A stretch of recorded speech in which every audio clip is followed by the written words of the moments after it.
Recording has been started, and I would like to know if there is any problem viewing the screen and listening to me. Is there any difficulty? No, sir. Okay, great.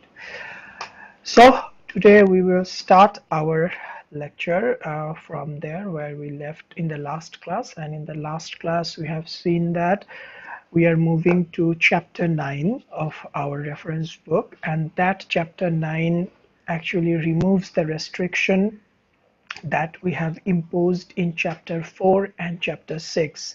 So to give a very quick reminder, in chapter 4 we are having an electric field. That electric field will not depend with will not vary with time, but in this chapter we are removing that restriction, and that is the electric field may vary with time. Electric field will vary with time basically.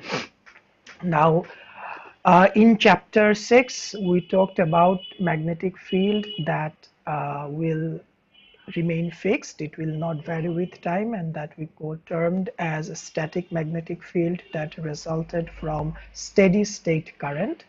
But in this chapter we will also remove that restriction, that is now magnetic field will also vary with time. So there are one thing we need to remember here is that when we are talking about electric field, there are two terms that can be used alternately. One is E, another one is D.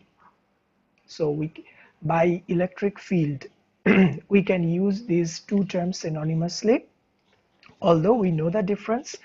And similarly, when we are referring magnetic field, we may use term B or we may term use, which one?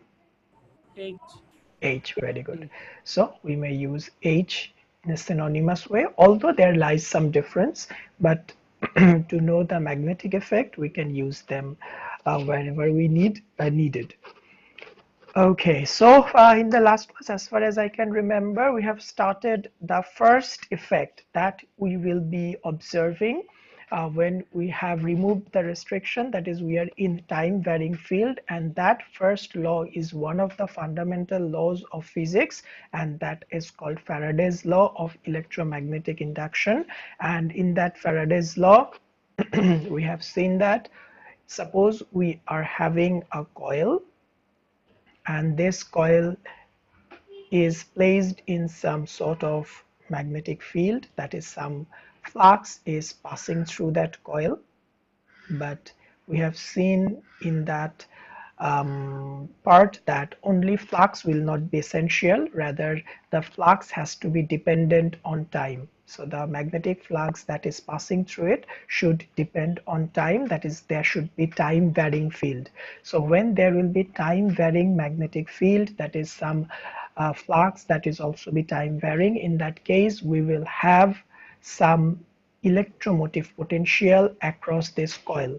So that electromotive potential that we termed as like this, some what can be said, curled V, or I have found that in your book, in the Sadeco book, we have found this is referred as VEMF. So it looks much better, right?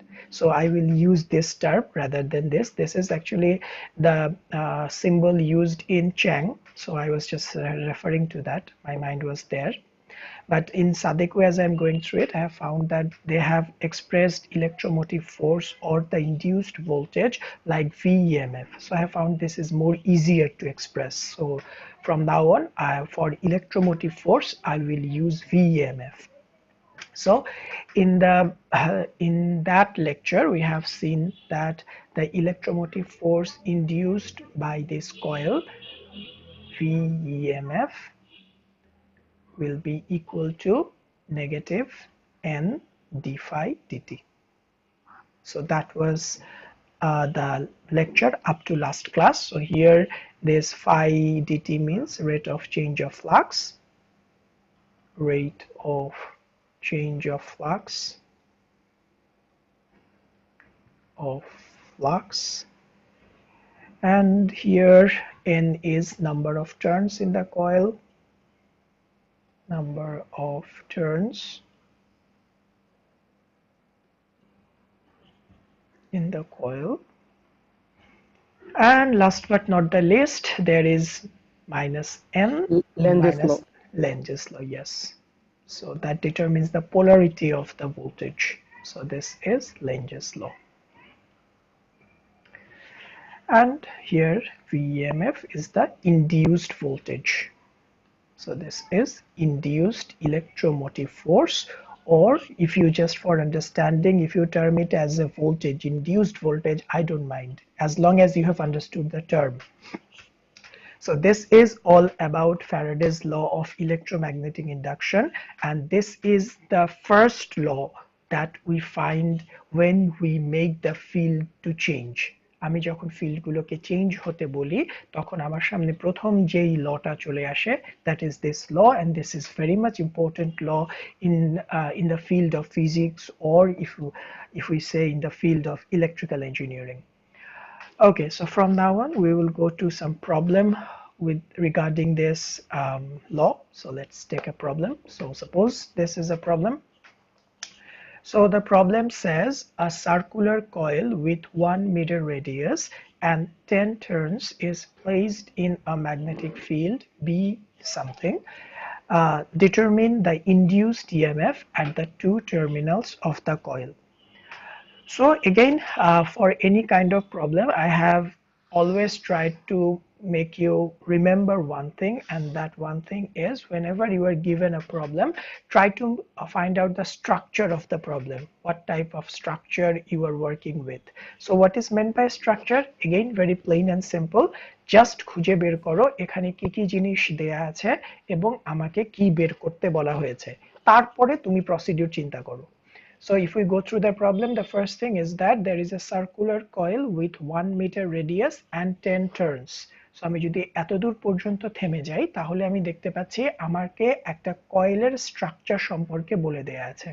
So I am given excuse me, I am given with the structure of a coil. একটা coil দেখতে কেমন, কি পরিমাণ turn আছে, so all things are given. Is placed in a magnetic field B. So I am given with some B. So একটা magnetic field provide করে দেয়া আছে. So আর কিছু আছে? আর কিছু নেই. So now let's come to what I'm asked to determine. So আমাকে কি বের করতে বলা হয়েছে? Determine the induced EMF. VEMF, yes. So I am asked to determine the induced EMF. আমাকে VEMF বের করতে বলা হয়েছে. So this is the structure of the problem. So এখন যখন তুমি বুঝে গেছো যে তোমাকে কি বের করতে বলা হয়েছে, তোমার কি দেয়া আছে সেটা নিয়ে তুমি তখন আর চিন্তা করবে না, rather you will think about যে তোমাকে যা বের করতে বলা হয়েছে তাকে রিলেট করার জন্য তোমার কাছে কি ম্যাথমেটিক্যাল মডেলিং গুলো আছে. তাহলে আমাকে VEMF বের করতে বলা হয়েছে, সো আমি যদি VEMF বের করতে চাই আমার ম্যাথমেটিক্যাল মডেল বলে VEMF comes from Faraday's law. So Faraday's law will be minus n d phi dt. Very good. এবার তুমি চলে আসো যে তোমার যেই ম্যাথমেটিক্যাল মডেলটা তুমি জানো সেই ম্যাথমেটিক্যাল মডেলটাকে স্যাটিসফাই করার জন্য সব ডেটা দেয়া আছে কিনা. So আমাদের প্রথমে number of turns লাগবে, এটা দিয়ে দেয়া আছে. So n is given in the question, so এটা coil property, so it is given in the question as 10. Very good.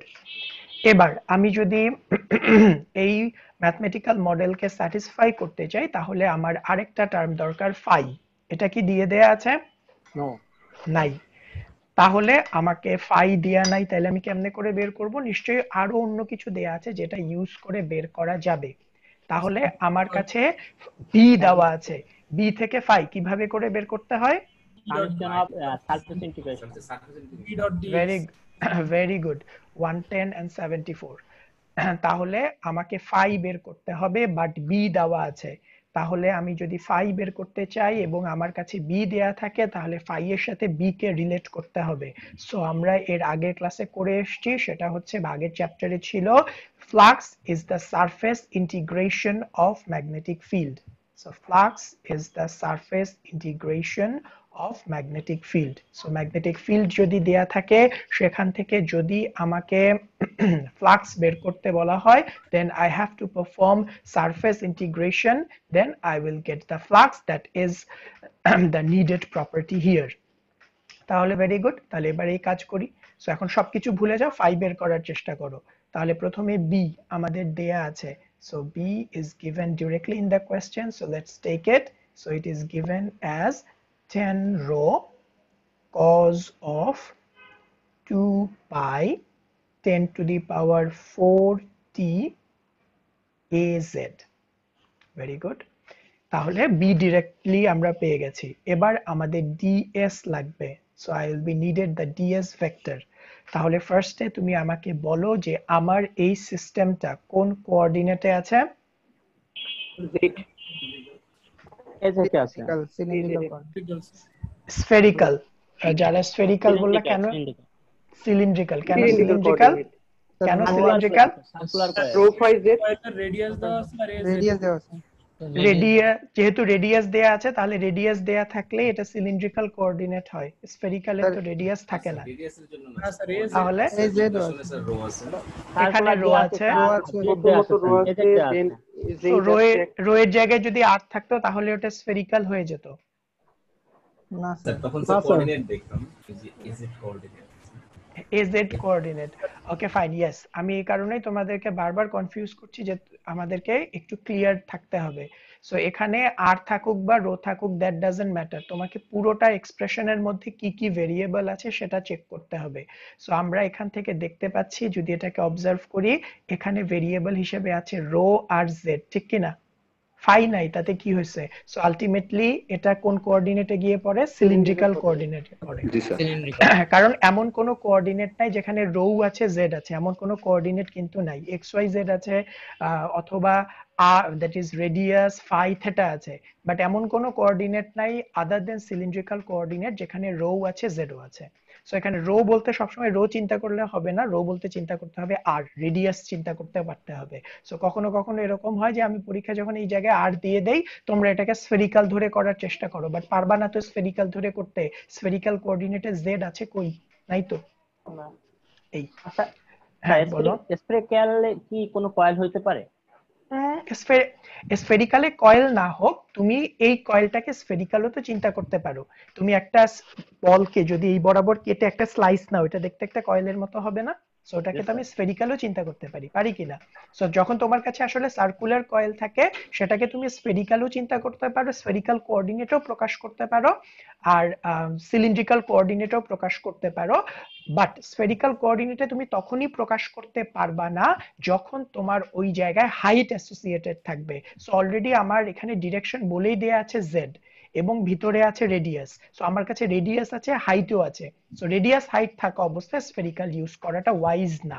Use করা যাবে না তা না, ওটা ইউজ করতে গেলে তোমাকে কোঅর্ডিনেটের ব্যাপারে আরো অনেক বেশি এফিশিয়েন্ট হতে হবে, যেটা তোমার দরকার নেই। তাহলে এবার চলে আসো, এবার fine. So we are in cylindrical coordinate. So আমরা যদি এবার সিলিন্ড্রিক্যাল কোঅর্ডিনেটে থাকি, তাহলে বলো আমার ডিএস এর ডিরেকশন কি হবে? জেড বরাবর স্যার এজেড হবে। কেন এজেড হবে? বি ডট ডিএস, তো এখানে বি এর টা জেড বরাবর আছে, ডট গুণন ওকে 130 বোনাস। ইয়েস, আমাদের এটা জেড বরাবর এই কারণেই হবে, তার কারণ হচ্ছে here we are performing a dot product. So dot product করার সময় আমাদের প্রথম ভেক্টরে যেই কম্পোনেন্ট থাকে, সেকেন্ড ভেক্টরে এসে শুধুমাত্র সেটা নিলেই চলে। তাহলে আমাদের জেড ডিরেকশন থাকবে। সো এবার জেড ডিরেকশনে সারফেসের মান কত সাপ্লিমেন্টারি দেখে বলো? Rho D rho D phi D rho phi D phi. Okay fine, তাহলে আমাদের ডিএস বের হয়ে গেল। এগুলো পুরনো কথা, বাট এই কথাগুলোই কিন্তু কেন তোমাদেরকে তখন আমি বারবার পড়াচ্ছিলাম, কারণ থ্রু আউট দিস কোর্স এই কথাগুলো একইভাবেই লাগবে। তো সামনে গিয়ে আমরা এইগুলোই অ্যাপ্লাই করব। তাহলে এবার এটা এখানে বসাই দেই। আমরা 5 বের করতে চাচ্ছি, তাহলে যদি আমি 5 বের করতে চাই, তাহলে আমার একবারে করে ফেলি, কারণ আমরা যেহেতু ডট প্রোডাক্ট অলরেডি করেছি। বাট পরীক্ষার সময় ইট ইজ রেকমেন্ডেড তুমি স্টেপগুলো ভেঙে ভেঙে করবা, তাহলে আমার জন্য যেটা সুবিধা হয়, তুমি কোথাও যদি কোনো ভুল করো, আমি তোমাকে তোমার এফর্টের জন্য মার্ক দেওয়ার সুযোগ পাই। বাট তুমি একবারে করলা, সেখানে ভুল হলো, আমি আসলে বুঝি না তুমি ভুলটা কোথায় করছো, যে তোমার কি কনসেপচুয়ালি ভুল ছিল, না তুমি আসলে কনসেপ্ট ঠিক থাকার পরও শুধুমাত্র জাস্ট ছোটখাটো কোনো জায়গায় ভুল করেছো। সো এই কারণে মাই অ্যাডভাইস ইজ পরীক্ষার সময় try to make it more elaborate as possible, but তুমি যদি একবারে করতে পারো এবং ঠিক করতে পারো, why should I mind, I will be more happier. Okay, তাহলে এবার চলে আসো আমাদের বি। এবার বি ডট ডিএস করতে গেলে প্রথমে ম্যাগনিটিউড গুলোকে একসাথে করি। সো যদি ম্যাগনিটিউড গুলোকে একসাথে করি তাহলে আমাদের আসবে 10, then rho, then cause of 2 pi 10 to the power 40। 2 pi এটুকু হচ্ছে বি এর ম্যাগনিটিউড, রাইট? সো বিশাল 4 ম্যাগনিটিউড থাকুক, সমস্যা কি? এরপরে আমাদের ডিএস এর ম্যাগনিটিউড লাগবে। সো ডিএস এর ম্যাগনিটিউড হচ্ছে রো ডি রো। সো এটাকে যদি এর সাথে নিয়ে নেই তাহলে এখানে চলে আসবে rho square, d then phi এখানে থাকবে ডি রো ডি ফাই। এবার ডিরেকশন গুলো তো থাকতে হবে, ডিরেকশন গুলো ডট করতে হবে। সো d যদি phi ডিরেকশন গুলোকে একসাথে নেই তাহলে AZ dot AZ, AZ dot AZ করলে কত পাওয়া 1 যাবে? 1 ওকে, থ্যাংক ইউ। তাহলে এবার 1 এইটুকু, alright, 1 I got, oh yes 1, আমি বুঝতে পারছি। তাহলে এবার এখান থেকে দেখে বলো যে এখানে আমাকে কয়বার ইন্টিগ্রেশন করতে হবে? দুইবার দুইবার, দুইবার। রো এর সাপেক্ষে একবার, ফাই এর সাপেক্ষে একবার। রো এর সাপেক্ষে একবার, ফাই এর সাপেক্ষে একবার। দ্যাট ইজ আমাদের একটা ইকুয়েশন সেট আপ করার পরে যতগুলো ডেরিভেটিভ থাকে, ডিফারেন্সিয়াল টার্ম থাকে, আমাকে ওখান থেকে ভ্যালু এক্সট্রাক্ট করার জন্য আমাকে ততবার ইন্টিগ্রেশন করতে হবে। So my one integration will be with respect to phi, another integration will be respect to rho. Very good. তাহলে এবার রো আর ফাই এর যখন আমি লিমিট বসাতে চাইবো তখন আমার স্ট্রাকচারটার দিকে তাকাতে হবে যে আমাকে যে স্ট্রাকচারটা সম্পর্কে বলে দেয়া আছে, আমাকে যে স্ট্রাকচারটার সাথে অ্যাসোসিয়েট করে দেয়া আছে সেই স্ট্রাকচারটা দেখতে কেমন। সো আমাকে যে স্ট্রাকচারটা বলে দেয়া আছে that is a circular coil with 1 metre radius. Terms আছে থাকুক, টার্মস আমাদের এখানে এর মধ্যে চলে গেছে, so that is not structural information. আমার স্ট্রাকচারাল ইনফরমেশন হচ্ছে এতটুকু, I am having a circular coil with 1 metre radius. So এই স্ট্রাকচারটাকে ভিজুয়ালাইজ করো। সো স্ট্রাকচারটাকে ভিজুয়ালাইজ করলে এরকম হয়। So I am having a circular coil but 1 metre radius. Very good. তাহলে এবার আমাকে বলো ফাই এর লিমিট কত হবে? 0 0 থেকে থেকে 2 পাই। 0 থেকে 2 পাই। 0 থেকে পাই কেন হবে না? কারণ এটা তো Half হাফ সার্কেল না, এটা ফুল সার্কেল। হ্যাঁ, very good, yes, circular ring মানে পুরোটা কমপ্লিট পুরাটা complete, yes. 60 degrees in 60 okay degrees ওকে, তাহলে এবার রো এর লিমিট বলো, রো এর লিমিট রেডিয়াস 0 থেকে 1 0 থেকে 1। এটা কেন 0 থেকে 0 শুরু থেকে হলো? 1 কারণ Zero স্যার থেকে এটা সার্কুলার আছে। কয়েল, এটার মাঝখানে কোনো রেডিয়াস তো সেম থেকে মানে সোজা কথা দেখবা সার্কুলার জিনিসের রেডিয়াস একটা কিনা। সো দুইটা রেডিয়াস থাকা মানে হচ্ছে জিনিসটা আসলে এরকম। সো Different type এর। আমার শুধুমাত্র হয়তো এই পার্টটার মধ্যে দিয়ে ম্যাগনেটিক ফিল্ড যাচ্ছে। সো এই জিনিসগুলো অবজার্ভ করলে তোমাদের আর কোনো ঝামেলা নেই। ফাইন, এবার তাহলে ইন্টিগ্রেশনটা করি, কারণ আজকে আমাদের যেহেতু শুধু ফাই বের করার ব্যাপার না, সো আমাদের ইন্টিগ্রেশনটা একটু শেষ করি এবং একবারে করে ফেলি।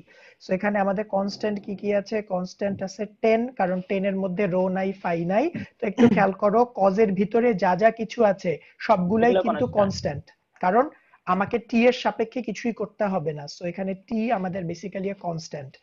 এরপরে আমি যদি রো স্কয়ার ডি রো একবারে করি, তোমার পরীক্ষা একবারে Rho করতে cube হবে by না। 3, ভেরি গুড। আমি যদি লিমিট বসাই তাহলে আসবে 1 1 বাই by 3। 3, এবার টি ফাই এর জন্য যদি করি তাহলে 2 ফাই, pi। তার লিমিট আসবে 2 পাই। এই তো। এবার তাহলে এটাকে আমরা যদি নিয়ে আসি তাহলে এখানে আসবে 20, then we will having 20 pi divided by 3, then we will be having cos, then 2 pi 10 to the power 40. So this is the total flux that is passing through this coil. এই কয়েলের মধ্যে দিয়ে যেই পরিমাণ ফ্লাক্স চলে যাচ্ছিল সেই ফ্লাক্সের অ্যামাউন্টটা আমরা বের করলাম। সো এটা বেটার না দেই, পরে তোমরা কনফিউজ হয়ে যাবে।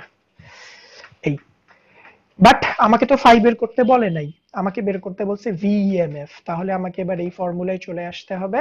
সো আমি যদি এবার ভিইএমএফ বের করতে চাই তাহলে ভিইএমএফ আমাকে বলে what I will be needed is minus n, n আমি পেয়েছি 10, এরপরে লাগবে ইনটু ডিফাই ডিটি। সো এখানে ইনটু দিলে আবার ক্রসের মতো হয়ে যায়। সো ডিফাই ডিটি মানে ফাই কে টাইমের রেসপেক্টে ডিফারেন্সিয়েট করো। সো ফাই কে যদি টাইমের রেসপেক্টে করি তাহলে 20 পাই বাই 3, এটা কনস্ট্যান্ট। এবার cos কে ডিফারেন্সিয়েট করলে হয় মাইনাস সাইন, Sin. সো একবারে করে Minus ফেলি sin. মাইনাস মাইনাসে প্লাস, Plus. তাহলে মাইনাস মাইনাসে plus sine then 2 pi into 10 to the power 4t।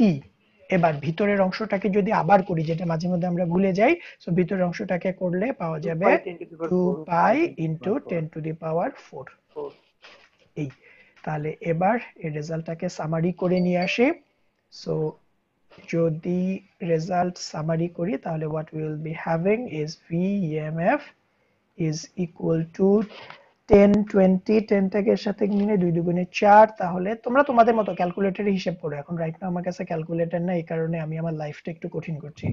তাহলে 20 40 পাই, পাইটা পাই স্কয়ার হয়ে গেল, এখানে 10 টু দি পাওয়ার 10 একটা ছিল, 10 টু দি পাওয়ার 5 হলো, divided by 3, then we will be having sine 2 pi 10 to the power 4t. T. এবার VMF, this is an induced EMF, unit দিতে হবে। ইউনিট কি? Unit voltage. ভোল্টেজ ভোল্টেজ আবার ইউনিট নাকি? পৃথিবীতে ভোল্টেজ ইউনিট আছে? Volt. Volt volt, হ্যাঁ। this is the answer। এই তো স্যার আমাদের ইকুয়েশনে ছিল D phi by DT and D phi by DT, যেটা ওটাতে স্মল ফাই ছিল, কিন্তু আমরা আচ্ছা না না না স্মল ফাই না, আমি তোমাদেরকে বারবার ওখানে বলেছি যে আমরা যখনই ফাই বোঝাবো, এখানে ফ্লাক্স বলতে যা বোঝাবো সেটা ক্যাপিটাল ফাই, সেটা তোমরা মাঝে মধ্যে একটু ঠিক করে নিও। সো আমরা ফ্লাক্স আর বলতে যা বোঝাবো, সাথে আমরা মিক্স হয়ে যাই। হ্যাঁ ওইটা এই কারণে কিন্তু বারবার বলেছিলাম যে তোমরা যখন ফ্লাক্সকে এক্সপ্রেস করবে, এটা আমার নিজেরও মিক্স আপ হয়ে যায়, সো আমাকে কারেক্ট করে দিবা। যখনই আমরা ফ্লাক্সের ব্যাপারে কথা বলবো দ্যাট ইজ ক্যাপিটাল ফাই, আর যখন আমরা কোঅর্ডিনেটের ফাই এর ব্যাপারে কথা বলবো দেন স্মল ফাই, তাহলেই আলাদা থাকে। সো যদি আমি কখনো ভুল করে ফেলি আমাকে জানাবা, even as a matter of fact আমাদের পরীক্ষাতেও যদি কোয়েশ্চেনের মধ্যে কখনো থাকে তাহলে আমাকে এটা কারেক্ট করে দিতে বলবা। এই ধরনের ম্যাথ থাকলে পারা যাবে, বাট সামনে প্যাটার্ন পরীক্ষার সময় পেঁচাবো তো অবশ্যই। ওকে, সো পেঁচানোটা যখন তোমরা ছাড়াবা একাই একাই ছাড়াইও, তাইলেই খুশি হব বেশি। ওকে, সো এবার পুরো প্রবলেমটা নিজেরা একটু চেক করো, চেক করে আমাকে বলো if there is any kind of difficulties in this problem.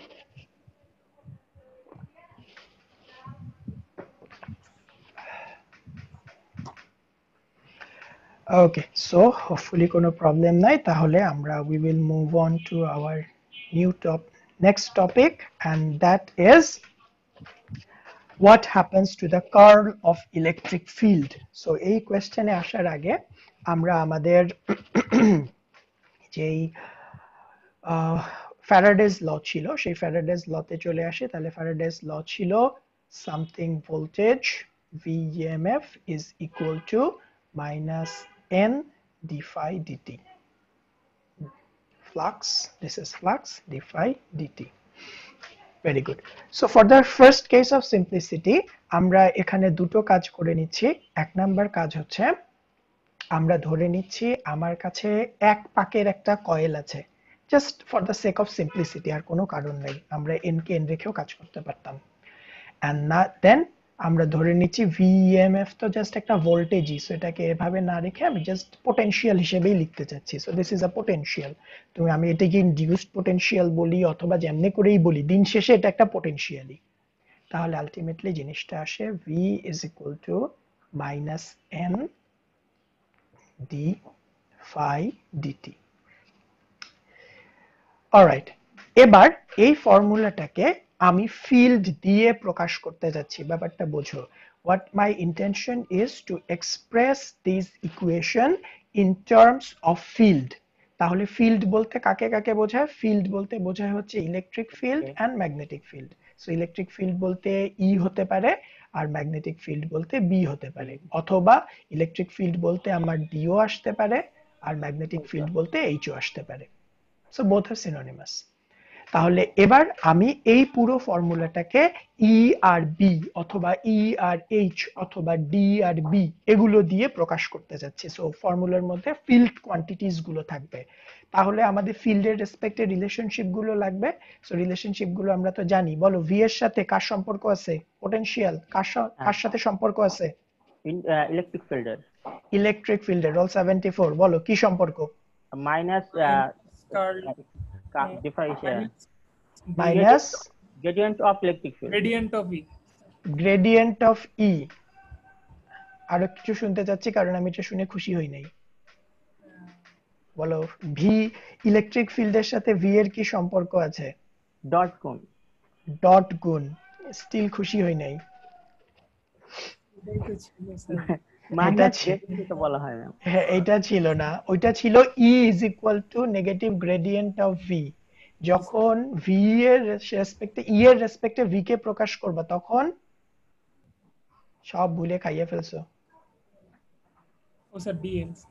ছিল কি না line integration line integration electric ফিল্ডের লাইন ইন্টিগ্রেশন Negative. করলে পটেনশিয়াল পাওয়া যায় ঠিক একই ভাবে আমার কাছে ফাই আছে ফাই কে এই চারজনের মধ্যে কার সাথে রিলেট করতে পারবা Sir, B এর সাথে এর সাথে এর সাথে এ কি জিনিস B এর সাথে বি এর সাথে বি এর সাথে তাহলে একটু আগে তো তাহলে আমরা বি এর সাথে ফাই এর কি সম্পর্ক surface is integration of surface B dot S. Integration of of magnetic field okay fine তাহলে এটা হচ্ছে সারফেস ইন্টিগ্রেশন তাহলে এটা বসাই দে বাট এখানে একটা জিনিস একটু খেয়াল করব অলরেডি এখানে একটা নেগেটিভ আছে সো নেগেটিভটা কিন্তু তার পোলারিটিকে প্রকাশ করে সিমিলারলি এখানেও এই নেগেটিভটা পটেনশিয়ালের পোলারিটিকেই প্রকাশ করে সো আমি যদি আবার এখানে একটা নেগেটিভ বসাই দেই তাহলে এটা একটা নেগেটিভ নেগেটিভ পজিটিভ হয়ে যাবে সো এই কারণে আমরা শুধুমাত্র মানটা নিয়ে আসবো সাইনটা নিয়ে আসবো না কারণ এই নেগেটিভটা কিন্তু ফ্যারাডেজ ল এর পার্ট ছিল না এটা ছিল লেঞ্জেস ল এর পার্ট সো এই কারণে দুই নেগেটিভকে দিয়ে আবার পোলারিটি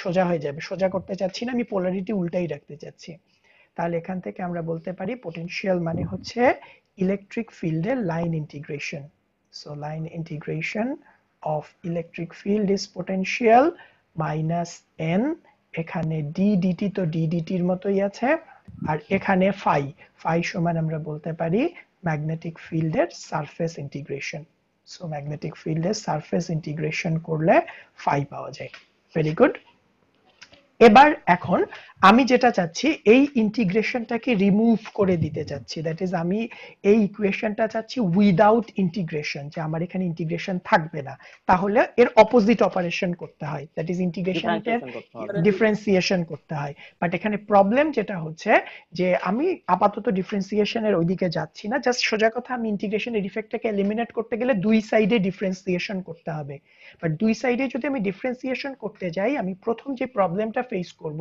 আমার এক সাইডে লাইন ইন্টিগ্রেশন হয়েছে এক সাইডে সারফেস ইন্টিগ্রেশন হয়েছে সো একই প্রবলেমের মধ্যে যখন এরকম দুইটা টাইপ থাকবে তখন আমি কিন্তু এদেরকে রিমুভ করতে পারি না এদের ইফেক্টটাকে নালিফাই করতে পারি না তাহলে আমাকে যা করতে হবে হয় এই লাইন ইন্টিগ্রেশনকে সারফেসে কনভার্ট করতে হবে অথবা এই সারফেস ইন্টিগ্রেশনকে সামহাউ লাইনে কনভার্ট করতে হবে তো এইটা কনভার্ট করার জন্য আমাদের কাছে একটা ল থাকে তোমাদের লটা জানার দরকার নেই যদিও এর আগে এটার নাম আমি বলেছিলাম this is called Stokes theorem Stokes theorem বলে যে যদি তোমার কাছে কোনো একটা লাইন ইন্টিগ্রেশন থাকে জাস্ট ফর এক্সাম্পল তুমি এ ভেক্টরে লাইন ইন্টিগ্রেশন করেছো যদিও এটাকে বলা হয় ক্লোজ লাইন ইন্টিগ্রেশন সো তুমি যদি এ ভেক্টরের ক্লোজ লাইন ইন্টিগ্রেশন করো তাহলে সেটা সমান হবে তুমি যদি এ ভেক্টরটাকে কার্ল করো কার্ল করে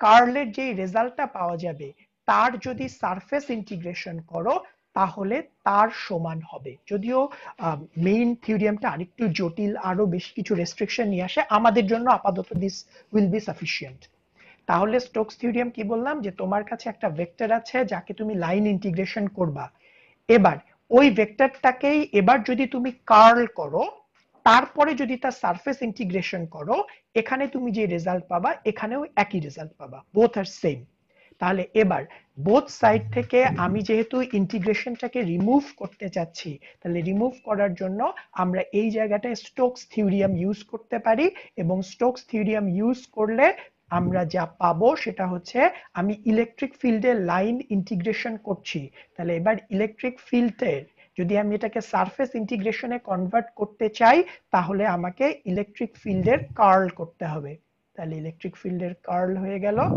আর সারফেস ইন্টিগ্রেশন করলে সেটা ইলেকট্রিক ফিল্ডের লাইন ইন্টিগ্রেশনের সমান হবে তাহলে মাইনাস এন এখানে the surface integration of B dot ds dt.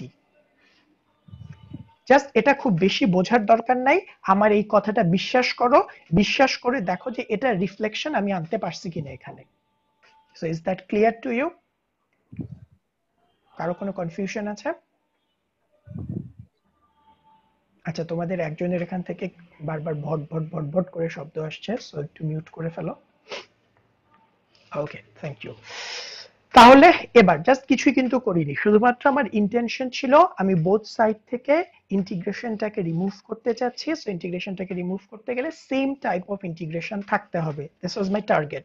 এই টার্গেটটা অ্যাচিভ করার জন্য আমার স্টোকস থিওরিয়াম বলে দেয় যে কোনো কিছু যদি লাইন ইন্টিগ্রেশন অ্যাভেলেবল থাকে তাহলে সেই লাইন ইন্টিগ্রেশনকে সারফেস করার উপায় হচ্ছে তুমি যার লাইন ইন্টিগ্রেশন করেছো তাকে কার্ল করো, এরপরে তার সারফেস ইন্টিগ্রেশন করো, তাহলে দুইজন সমান হয়ে যাবে। বাট যদিও এখানে কিছু ফাঁক আছে, কথাটার মধ্যে কিছু ফাঁক আছে, আমরা ওই জায়গায় যাচ্ছি না। তাহলে এবার আসো, এবার কিন্তু বোথ সাইডে সারফেস ইন্টিগ্রেশন, তাহলে আমি এবার ইন্টিগ্রেশনটাকে রিমুভ করে দিতে পারি, দ্যাট ইজ পারফর্মিং ডিফারেন্সিয়েশন, ইন্টিগ্রেশনটা রিমুভ হয়ে যাবে। তাহলে আমরা বাংলা ভাষায় বলি কাটাকাটি করে দিতে পারি, যদি এটা ঠিক না। সো ইন্টিগ্রেশন যদি কাটাকাটি করে দেই তাহলে আমাদের, আচ্ছা তার আগে আমাদের n কিন্তু 1 ছিল, n বাই ডিফল্ট রিমুভ হয়ে যায় কারণ n 1 ধরেছিলাম। সো অ্যাকচুয়ালি nটা এখানে আনারই দরকার ছিল না কারণ n তো আমাদের 1 ছিল। তাহলে এবার দুই সাইড থেকে আমরা ইন্টিগ্রেশনটাকে কাটাকাটি করে দিতে পারি, বাট এই কথাটা এই ক্লাসের বাইরে যাওয়া যাবে না, তাহলে আমাদেরকে পাগল বলবে। তাহলে আমাদের যা থেকে যাবে সেটা হচ্ছে curl of electric field, sorry, curl of electric field is equal to minus থেকে যাবে ডি ডিটি, তো আগের থেকেই ছিল, তাহলে ডি ডিটি তো এখানে আমি লিখতে পারছি না, ডি ডিটি থাকবে। অলরাইট, দেন সারফেস ইন্টিগ্রেশন চলে যাবে, এখানে থেকে যাবে বি। তাহলে এত কিছু করার পরে ফাইনালি আমি যা পেলাম তা হলো curl of electric field is equal to minus, আমরা একটু বইয়ের মতো করে লিখি, ডি না লিখে ডেল লিখি, বইটাকে পার্শিয়ালি ডেরিভেটিভ হিসেবে লিখে ডেল ডেল টি।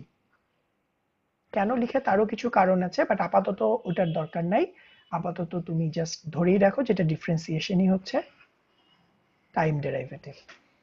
তাহলে curl of E is equal to minus del B del T. So আমি যদি এই ফ্যারাডেজ লকে ফিল্ড দিয়ে প্রকাশ করি তাহলে ফাইনাল চেহারাটা এরকম হয়।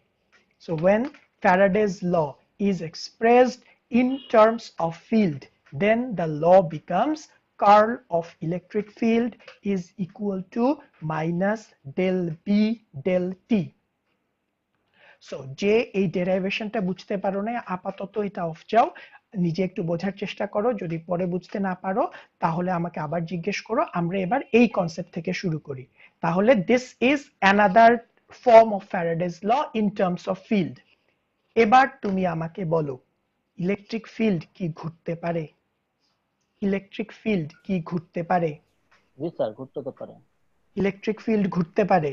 জি স্যার। স্যার ইলেকট্রিক ফিল্ড ঘুরতে পারে? জি স্যার, পারে তো। পারে তো? পারে না, ফিল্ডের কোনো পারে না তো স্যার। কার্ল অফ ই কেমনে ঘুরে স্যার? পারে, ইলেকট্রিক ফিল্ড পারে না। কার্ল অফ ই তো জিরো আসলো পোস্টুলেটসে ছিল। Electric field অঘূর্ণনশীল। অঘূর্ণনশীল 130 74 কিছু বলতে যাচ্ছিলা, বলো। ইলেকট্রিক, আচ্ছা 74 বলছো, আরেকজন কে জানো চলছিল, স্যার তারপরে আমি মিউট করে মিস দিছো। করে ফেলাইছি, ওইটা ম্যাগনেটিক ফিল্ড মনে করে বলে ফেলাইছি স্যার। আচ্ছা গুলাই ফেলাইছো, হ্যাঁ গুলাই ফেলাইও না। গুলে ফেলাইনি, মানে কথা বলতে বলতে শুনতে শুনতে এমন মনে হয়। আচ্ছা অবশ্যই স্যার, আমি তো ভাইবার জানি। সময় গুলাই ফেলাইও না, গুলাই ফেলাইলে মার্ক দিতে পারবো না, গুলানো মার্ক চলে আসবে। ওকে ফাইন, সো এবার বলো ইলেকট্রিক ফিল্ড কি ঘুরতে পারে? No sir. পারে না। আমরা এটা অলরেডি দেখে আসছি যে ইলেকট্রিক ফিল্ড ঘুরতে পারে না, দ্যাট ইজ আমাদের পস্টুলেট অফ ইলেকট্রোস্ট্যাটিক্স এ ছিল curl of electric field is equal to 0।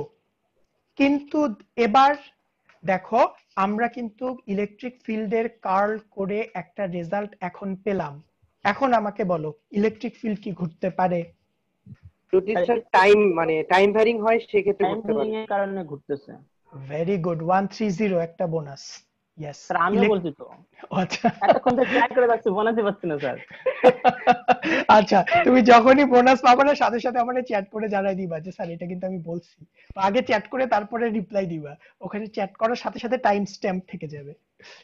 Okay fine, তাহলে yes this is a very important deduction, সেটা হচ্ছে ইলেকট্রিক ফিল্ড ঘুরতে পারে না, এই কথাটা অ্যাবসলিউট ট্রুথ না। দ্যাট ইজ ইলেকট্রিক ফিল্ড শুধুমাত্র ইলেকট্রোস্ট্যাটিক সিচুয়েশনে ঘুরতে পারে না। So this is true as long as we are talking about electrostatics. That is যখন আমার ইলেকট্রিক ফিল্ড টাইমের রেসপেক্টে কনস্ট্যান্ট থাকবে, টাইমের রেসপেক্টে ভ্যারি করবে না, তখন ইলেকট্রিক ফিল্ড ঘুরতে পারে না। বাট আমাদের যদি টাইম ভ্যারিং সিচুয়েশন আসে, টাইম ভ্যারিং সিচুয়েশনে ইলেকট্রিক ফিল্ড ঘুরতে পারে। এই ঘূর্ণন ক্ষমতাটা সে কার কাছ থেকে পায়? এই ঘূর্ণন ক্ষমতাটা সে ম্যাগনেটিক ফিল্ডের টাইম চেঞ্জ থেকে পায়, ম্যাগনেটিক ফিল্ডের কাছ থেকে পায় না, সে ম্যাগনেটিক ফিল্ডের টাইম চেঞ্জ থেকে পায়।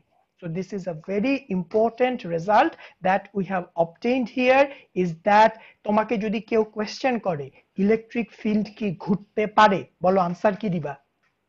ইলেকট্রিক ফিল্ড কি ঘুরতে পারে? যদি ভেরি গুড, ইলেকট্রিক হয় তাহলে 0, আর যদি এটা চলচলিতের টাইম ব্যাপার ভ্যারিং না হইলো ঘূর্ণনশীল, আর টাইম ভ্যারিং হইলো exactly rule 74 and 110, yes electric field ঘুরতে পারে, এটার কোনো ডিরেক্ট আনসার নাই। এটার আনসার হবে তুমি উল্টা ফিরে যে কোয়েশ্চেন করবে তারে কোয়েশ্চেন করবা যে আপনার ফিল্ড কেমন, এটা কি টাইমের রেসপেক্টে চেঞ্জ হয় না হয় না?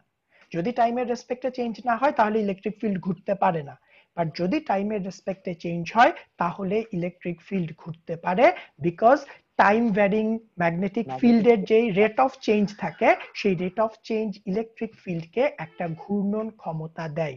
তাহলে খেয়াল করে দেখো আমাদের যে পস্টুলেট ছিল সেই পস্টুলেটটা পরিবর্তন হয়ে গেল। So now this is the postulate, কিন্তু এটার মানে কিন্তু এটা না যে আগে আমরা যেটা পড়ে আসছি সেটা ভুল পড়েছি, আমরা কিন্তু ভুল পড়ি নাই, ওটা লিমিটেড ভার্সন ছিল, যে যখন ইলেকট্রিক ফিল্ড টাইমের রেসপেক্টে চেঞ্জ হবে না তখনকার জন্য এটা অ্যাপ্লিকেবল। বাট যখন আমার ফিল্ড গুলো ইলেকট্রিক ফিল্ড বা ম্যাগনেটিক ফিল্ড যখন টাইমের রেসপেক্টে চেঞ্জ হবে তখন curl of electric field will be this, তখন 0 হবে না। সো এই দুটো ব্যাপার কি তোমাদের ক্লিয়ার হয়েছে? So this is the first deduction we have observed, যে যখন আমি ফিল্ড চেঞ্জ করি তখন প্রথমেই যেটা হয়, একটু আগে যেটাকে আমরা বলছিলাম ঘুরতে পারে না, সে এবার ঘুরতে পারবে। তাহলে what happens, so this is the result, what happens to the curl of electric field in time varying situation, যে এবার ইলেকট্রিক ফিল্ড ঘোরার ক্ষমতা পেয়ে গেছে। এটা পাইছে ম্যাগনেটিক ফিল্ডের ঘোরার ক্ষমতা থেকে, ম্যাগনেটিক ফিল্ডের ঘোরার ক্ষমতা না, ম্যাগনেটিক ফিল্ডের টাইম ভেরিয়েশন থেকে। সো ম্যাগনেটিক ফিল্ড যদি টাইমের রেসপেক্টে ভ্যারি না করতো, অ্যাজ ফর এক্সাম্পল আমি তোমাকে বললাম ম্যাগনেটিক ফিল্ড টাইমের রেসপেক্টে ভ্যারি করে না, তাহলে কিন্তু আমি যদি ডেল বি ডেল টি করতাম, তাহলে ডেল বি ডেল টি করলে 0 পাওয়া যেত, তাহলে কিন্তু আবার এই জায়গায় ফেরত চলে আসতো। সো ম্যাগনেটিক ফিল্ড আছে বাট টাইমের রেসপেক্টে ভ্যারি করে না, সেই অবস্থায় কিন্তু আমাদের কোনো লাভ হবে না, ইলেকট্রিক ফিল্ড তখন ঘুরবে না। বুঝতে পারছো? সো ম্যাগনেটিক ফিল্ড থাকলো, একটা কয়েলের মধ্যে ম্যাগনেটিক ফিল্ড আছে, বাট থাকাটা ইলেকট্রিক ফিল্ডকে ঘোরানোর জন্য সাফিসিয়েন্ট, থ্যাংক ইউ, সাফিসিয়েন্ট না। এটাকে ঘোরাইতে গেলে আমার ম্যাগনেটিক ফিল্ডকে টাইমের রেসপেক্টে চেঞ্জ হতে হবে, যদি তুমি চেঞ্জ করতে পারো তাহলে আমার ইলেকট্রিক ফিল্ড ঘুরবে, আদারওয়াইজ ইলেকট্রিক ফিল্ড ঘুরবে না। Role 89 question. আর মাইনাস আছে মানে তো স্যার লেন্স ল আছেই তাই না স্যার? হ্যাঁ হ্যাঁ, লেঞ্জেস ল জায়গাতেই আছে। ওকে, তাহলে this is our first deduction, যে আমরা এবার আলটিমেটলি যা করতে চাচ্ছি, যে আমরা যে চারটা ফর্মুলা দেখে আসছি, divergence of electric field, divergence of magnetic field, curl of electric field, curl of magnetic field, এগুলো সবগুলোই ছিল স্ট্যাটিকের জন্য। এবার আমরা জানতে চাচ্ছি যে যদি আমি টাইম ভ্যারিং সিচুয়েশনে আসি তাহলে এই চারটার চেহারা কেমন হবে, তারা কি সেম থাকবে না চেঞ্জ হবে? তাহলে এবার সিমিলারলি এবার চলে আসে, সো আমরা দেখলাম যে ইলেকট্রিক ফিল্ডের মধ্যে চেঞ্জ হবে। What about curl of magnetic field? যে আমরা এর আগে অলরেডি দেখে এসেছি যে ম্যাগনেটিক ফিল্ড ঘুরতে পারে কি পারে না? পারে পারে কেমনে পারে? কারণ স্যার কারেন্ট কারেন্ট কারেন্ট যেদিকে প্রবাহিত হয় ম্যাগনেটিক ফিল্ড তার চারিদিকে ঘুরতে ওকে থাকে। Fine, thank you. তাহলে ম্যাগনেটিক ফিল্ড ঘুরতে পারে, সো ম্যাগনেটিক ফিল্ড এই যে ম্যাগনেটিক ফিল্ড ঘুরতে পারে, এটা হচ্ছে এটা, সো ম্যাগনেটিক ফিল্ড ঘুরতে পারে। Right hand. সো এটা যদি পারে তাহলে আমরা ওখান থেকে দেখে আসছিলাম, সেটা ছিল mu R mu not J. G current এবার এই ফর্মুলাটাকে যদি এবার আমি এইচ দিয়ে প্রকাশ করি, কারণ বি বলতে যে শুধু বি হতে হবে তা তো না, আমরা এটাকে এইচ দিয়েও প্রকাশ করতে পারি। যাকে বি দিয়ে প্রকাশ করা যায় তাকে এইচ দিয়ে প্রকাশ করা যায়। তাহলে তাকে যদি আমি এইচ দিয়ে প্রকাশ করি তাহলে curl of H should be equal to J, শুধু জে থাকে, এই তো। সো এই দুইটা ফর্মুলা এক্সপ্রেস করে যে ম্যাগনেটিক ফিল্ড ঘুরতে পারে। এবার but this all are true for time invariant situation, that is আমাদের এই দুইটাই কিন্তু স্ট্যাটিক ফিল্ডের জন্য। যদি আমি স্ট্যাটিক অবস্থায় থাকি, when we are talking about static field, this thing is true, that is my magnetic field will not vary with time or my H will not vary with time.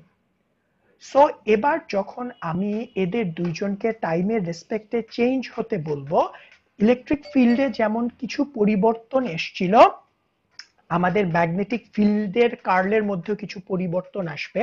But electric ফিল্ডেরটা আমি তোমাদেরকে খুব সহজভাবে বোঝাইতে পারছিলাম, magnetic ফিল্ডেরটা খুব সহজভাবে বোঝাইতে পারবো না, এবং এই কারণে বোঝানোর চেষ্টাও করব না।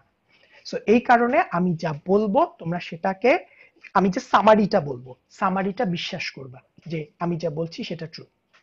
সেটা কি, আমাদের যখন টাইম ভ্যারিং সিচুয়েশন থাকে, অ্যাজ ফর এক্সাম্পল আমি তোমাকে বললাম আমার কাছে একটা ক্যাপাসিটর আছে। সো তুমি জানো ক্যাপাসিটর মানে কি? ক্যাপাসিটর মানে হচ্ছে দুইটা প্লেট, তার মাঝখানে ফাঁকা। তাহলে একটা ক্যাপাসিটর আছে, আমাদের এই ক্যাপাসিটরের মধ্যে আমি একটা ডিসি ব্যাটারি লাগিয়েছি। কেউ কি বলতে পারবা যে এই ক্যাপাসিটরে যখন আমি এই ডিসি ব্যাটারিটা লাগাবো, ক্যাপাসিটরের কি পরিমাণ কারেন্ট ফ্লো করবে? জিরো। রোল 74 একটা বোনাস। সো ক্যাপাসিটরের সার্কিটে কোনো কারেন্ট ফ্লো করবে না। বলো কেন কারেন্ট ফ্লো করবে না? 74 বাদ দিয়ে বাকিরা। 74 একটু চুপ যাও, আমি বুঝছি তোমার আমি বোনাস দিয়ে দিছি আজকে, তুমি যে পারতেছো এটা আমি বুঝছি, বাকিদের কাছ থেকে শুনতে চাচ্ছি, বলো। ওপেন সার্কিট হয়ে যাবে না? ওপেন কেন? ওপেন ডিসি তে তো ওপেন সার্কিট হয়ে যায় sir. Very good, 106 and 110। So capacitor মানে কি? জাস্ট এরকম ফাঁকা। সো অ্যাকচুয়ালি মাঝখানে তো কিছু নাই, কারেন্ট যাবে কোন দিক দিয়ে? কারেন্ট চলার কোনো পাথ নাই। সো আমাদের ডিসি তে ক্যাপাসিটরে কোনো কারেন্ট ফ্লো করে না। এবার যখন তুমি এই সার্কিটের মধ্যে এসি সাপ্লাই দাও, বলো তো ক্যাপাসিটরে কারেন্ট ফ্লো করে কি করে না? জি স্যার।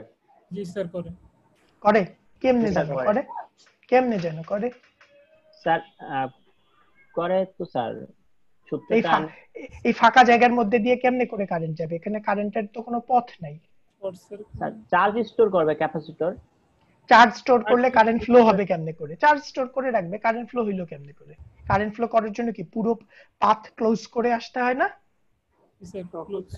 এই ফাঁকা জায়গায় কারেন্ট হিসেবে কাজ করবে। এই ফাঁকা জায়গায় কারেন্ট ফ্লো করবে কেমনে করে আমাকে সেটা বলো। স্যার আপনি ইলেকট্রন এবং ডাইইলেকট্রিক থাকে না স্যার, ডাইইলেকট্রিকের মধ্যে দিয়ে, ডাইইলেকট্রিকের মধ্যে কারেন্ট যাবে না তো। ডাইইলেকট্রিক মানে কি? তো ইনসুলেটর, এটা সব সময় মনে রাখবা, ডাইইলেকট্রিক মানে ইনসুলেটর। সো এখানে তুমি বাতাস গুলো স্যার ডিভাইড হয়ে যাবে স্যার, মানে এক পাতে সব নেগেটিভ গুলো আসবে আর একটাতে সব পজিটিভ, ডাইপোল গুলো তৈরি হবে। জি স্যার, ডাইপোল গুলো তৈরি হইলো, বাট ডাইপোল গুলো তো ফ্লো করতে পারে না। ফ্লো করতে হবে কাকে? ফ্রি চার্জকে ফ্লো করতে হবে। সো ফ্রি চার্জ এই পর্যন্ত আসবে, আসার পরে যাবে কেমনে করে? এখান দিয়ে এখান দিয়ে তো যাইতে পারবে না। স্যার প্রথমে ক্যাপাসিটর চার্জ হবে, দেন ওই ক্যাপাসিটরের থেকে আবার কারেন্টটা প্রবাহিত হবে। কোন দিকে প্রবাহিত হবে? কারেন্ট প্রবাহিত হতে গেলে ক্লোজ সার্কিট লাগবে তো, এই জায়গাটা তো ওপেন। স্যার হয়তো, কিন্তু আমি কিভাবে আপনাকে মানে বুঝাবো সেটাই বুঝতেছেন না স্যার। Okay fine. টাইমের রেসপেক্টে চেঞ্জ হবে কি? টাইমের রেসপেক্টে চেঞ্জ হলে এই জায়গাটায় কারেন্ট কেমনে করে ফ্লো করবে আমারে ওইটা খালি বুঝাও। যে এখানে তো ফাঁকা, এই ফাঁকা জায়গায় কারেন্ট ফ্লো করবে কেমনে করে? কারণ একটা কথা মনে রাখবা, কারেন্ট মানে কিন্তু ক্লোজড পাথ, ওপেন পাথে কোনো কারেন্ট ফ্লো করে না। সো ক্লোজ আমার এই জায়গাটায় কারেন্ট ফ্লো করবে কেমনে করে বলো। প্রথম কথা হচ্ছে যাও কারেন্ট, ইয়েস কারেন্ট ফ্লো করে, এসি সার্কিটে কারেন্ট ফ্লো করে, তোমরা এটা জানো, আদারওয়াইজ আমাদের ক্যাপাসিটিভ এলিমেন্ট বলে কিছু থাকতো না। সো কারেন্টটা ফ্লো করে কেমনে করে, that is the question. So এই জায়গাটা বোঝানোটা একটু কঠিন যে আমাদের এরকম ফ্রিকোয়েন্সির কারণে, ইয়েস অফকোর্স ফ্রিকোয়েন্সির কারণে, দ্যাট ইজ টাইম ভেরিয়েশনের কারণে কারেন্টটা ফ্লো করে। বাট এই যে কারেন্টটা ফ্লো করে এই কারেন্টের মেকানিজমটা কিন্তু আমাদের নর্মাল কারেন্টের মতো না। সো নর্মাল কারেন্ট কেমন, normal current Ohm's law follow করে। সো ওহমস ল ফলো করে নর্মাল এইটাকে বলা হয় কন্ডাকশন কারেন্ট। সো আমাদের যখন স্ট্যাটিক সিচুয়েশনে স্যার আমরা প্রথম থাকি, অবস্থায় ক্যাপাসিটরটা চার্জ হবে, পরে স্যার আবার ডিসচার্জ হবে, মানে কারেন্টটা স্যার বিপরীত মুখে যাবে।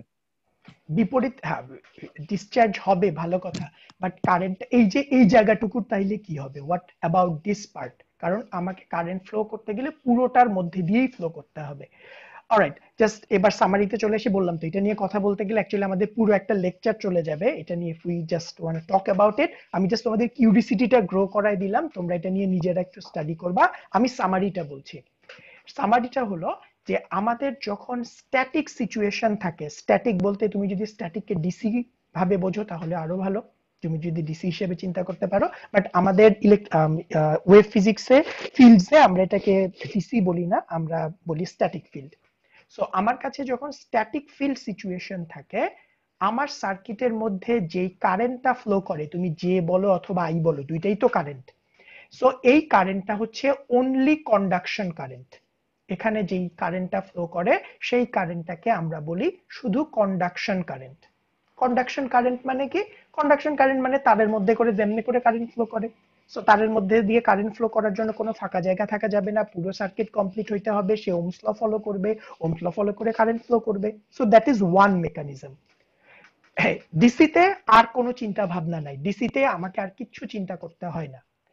অন দ্য আদার হ্যান্ড, যখন আমরা টাইম ভ্যারিং সিচুয়েশনে চলে আসি, when we come to time varying situation, that is যেটাকে আমরা ইলেকট্রিক্যাল ইঞ্জিনিয়ারের ভাষায় এসি বলি।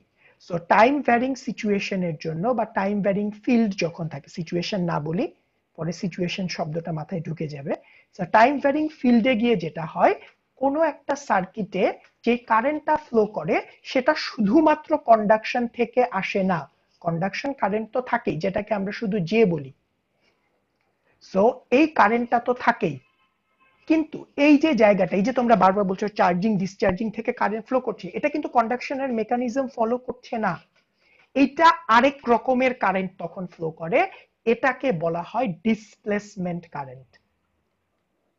সো এটা শুধুমাত্র এসিতেই সম্ভব, ডিসিতে কোনো ডিসপ্লেসমেন্ট কারেন্ট হয় না।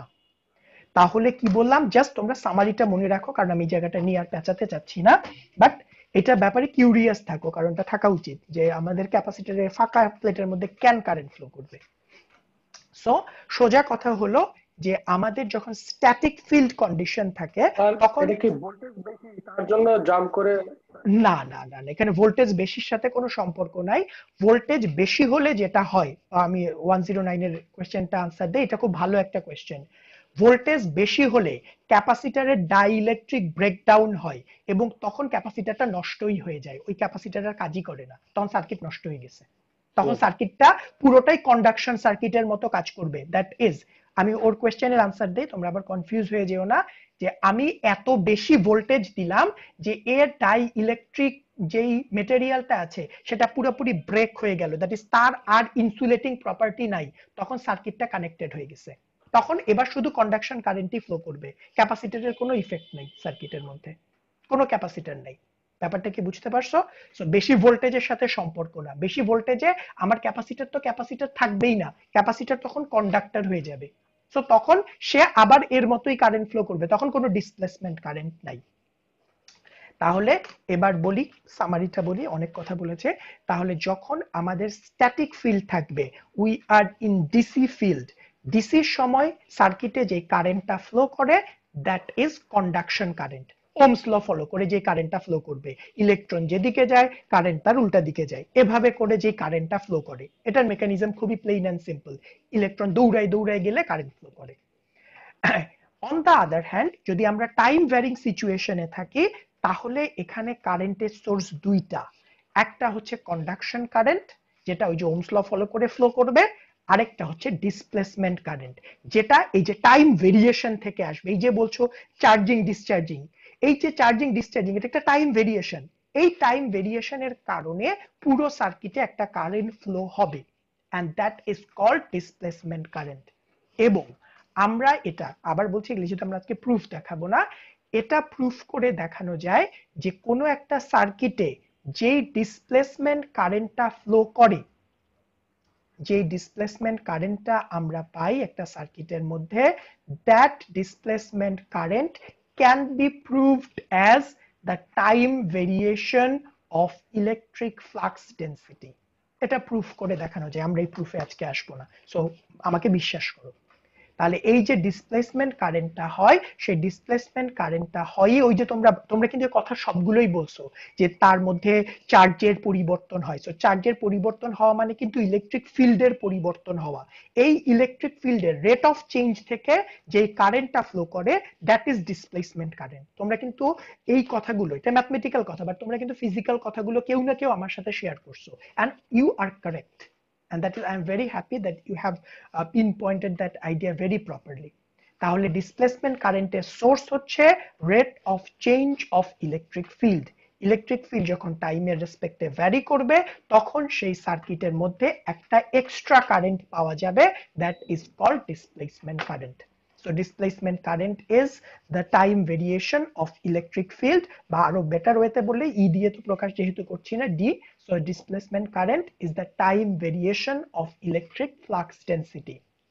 তাহলে এবার চলে আসো, তাহলে আলটিমেটলি আমি যখন টাইম ভ্যারিং সিচুয়েশনে আছি, যখন আমার ইলেকট্রিক ফিল্ড এবং ম্যাগনেটিক ফিল্ড টাইমের রেসপেক্টে ভ্যারি করছে, তখন আমার টোটাল একটা সার্কিটের যে টোটাল কারেন্টটা থাকবে, আমরা আমাদের বইয়ের মতো করে একটু লিখি, টোটাল যেই কারেন্টটা থাকবে সেটাকে টোটালি বলি, তাহলে আমাদের বইয়ের সাথে মিলে ভালো।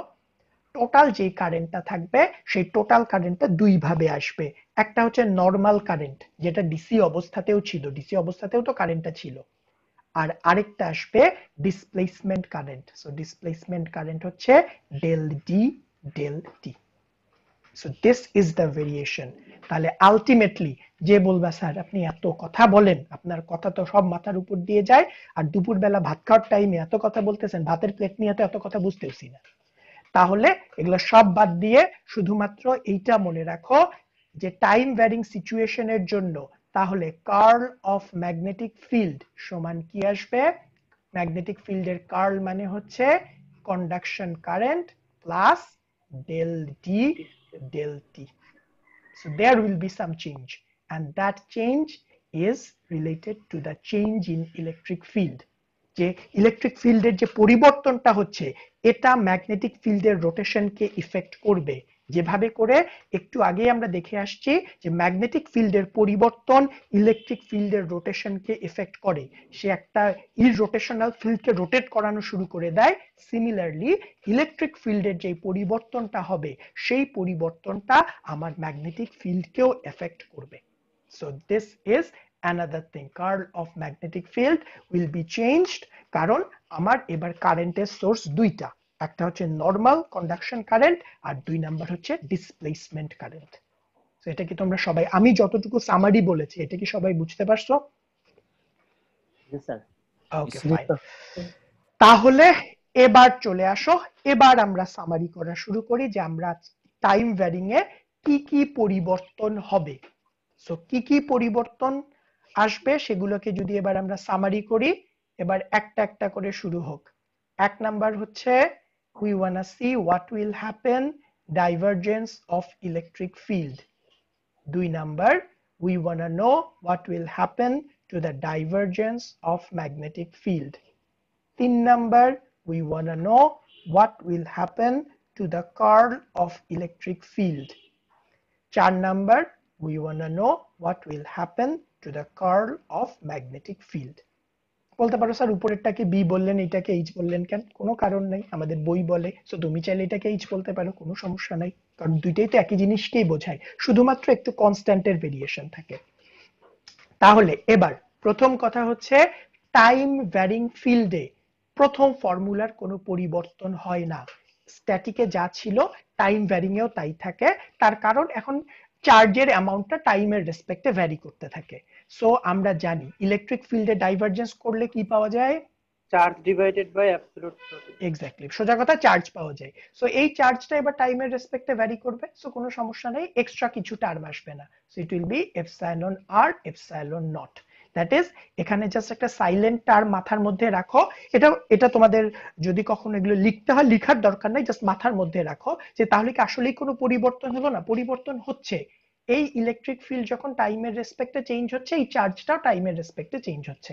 আর ফর্মুলার চেহারায় কোনো পরিবর্তন নেই, বাট তাদের বিহেভিয়ারাল পরিবর্তন হচ্ছে। আগের বারই আমার সিস্টেমে চার্জটা ফিক্সড থাকতো, আমি যেই রেজাল্টটা পেতাম ফিক্সড রেজাল্ট পেতাম। এবার দেখবো যে চার্জটা পরিবর্তন হচ্ছে, কারণ আমার ইলেকট্রিক ফিল্ড পরিবর্তন হচ্ছে।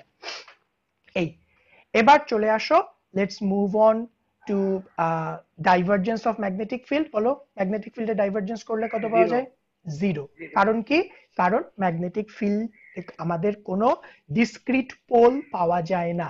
সো ডিসক্রিট পোল এটা যেরকম ফিক্সড সিচুয়েশনে পাওয়া যায় না, ঠিক একইভাবে টাইম ভ্যারিং সিচুয়েশনেও কোনো ডিসক্রিট পোল পাওয়া সম্ভব না। So it is always true. এবার আসো টাইম ভ্যারিং সিচুয়েশনের জন্য কার্ল অফ ইলেকট্রিক ফিল্ড করলে কি পাওয়া যায়? Minus B del T. এবার কার্ল অফ ম্যাগনেটিক ফিল্ড করলে কি পাওয়া যাবে? আগে তো কারেন্ট ছিলই, কন্ডাকশন কারেন্ট, এবার তার সাথে পাওয়া যাবে ডিসপ্লেসমেন্ট কারেন্ট। Displacement current. এবার আমি যদি এই ফর্মুলাগুলোই, সো আমি যেই চেহারায় লিখলাম তাদেরকে বলা হয় ডিফারেনশিয়াল ফর্ম। Differential form. এবার আমি এদের চারজনকে ইন্টিগ্রাল ফর্মে লিখতে যাচ্ছি। সো ইন্টিগ্রাল ফর্মে লিখতে যাচ্ছি। তাহলে খুব তাড়াতাড়ি আমাকে বলো ডাইভারজেন্সের ইন্টিগ্রেশন করলে কি হয়?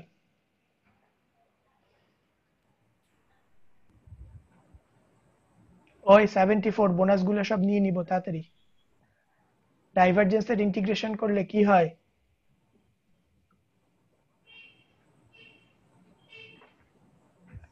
পেজ উল্টায় বলতে বলি নাই, মনে রেখে বলতে বলছি। পেজ উল্টানো শব্দ পাওয়া যাচ্ছে।